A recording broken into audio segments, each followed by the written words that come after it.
Kidlat News Updates. Kidlat News Updates. Mga balita ngayon, hinihinalang NPA sa Occidental Mindoro patay sa engkwentro. 2 suspek sa pagpatay kay dating Cotabato Police Director arestado sa Surigao. Umabot na sa 2.59 milyon na mga Pilipino ang walang trabaho ayon sa PSA.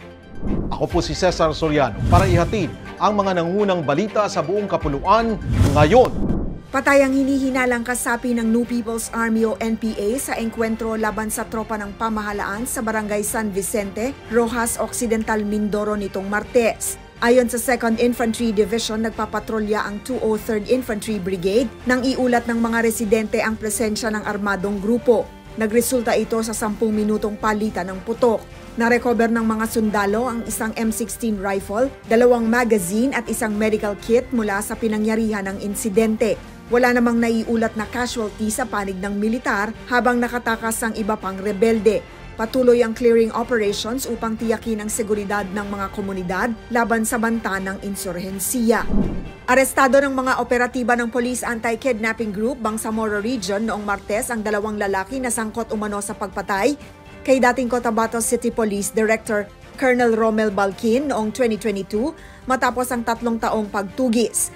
Kinilala ang mga suspect na sina Salem Edu at Berting Abdullah, kapwa taga Cotabato City, na inaresto sa bisa ng warrant of arrest na inilabas ni Judge Annabel Piang ng RTC Branch 13. Mariin namang itinanggi ng mga suspect ang paratang. Si Balkin ay pinagbabaril noong March 19, 2022 habang nakaupo sa sasakyan ng pamahalaang lungsod. Nasugatan din ang kanyang police escort na si Master Sergeant Ariel Gutang. Matapos magretiro, nagsilbi si Balkin bilang hepe ng Civil Security Unit ng Cotabato LGU. Tumaas ang unemployment rate ng bansa sa 5.3% nitong Hulyo ayon sa Philippine Statistics Authority o PSA.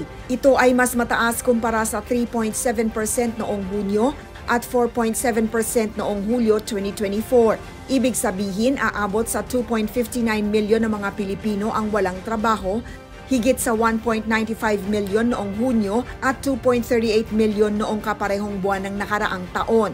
Ayon sa PSA, nakaapekto sa labor market ang serye ng bagyong tumama sa bansa. Ito na ang pinakamataas na naitalang jobless rate mula noong Hunyo 2022. Patuloy ang panawagan para sa mas maraming oportunidad sa trabaho at suporta sa mga apektadong manggagawa. Para sa Kidlat News Channel, ako si Rosalyn Sinchonco, nag-uulat. Ako po si Cesar Soriano. Palagi niyong kasama sa bawat pagputo ng balita.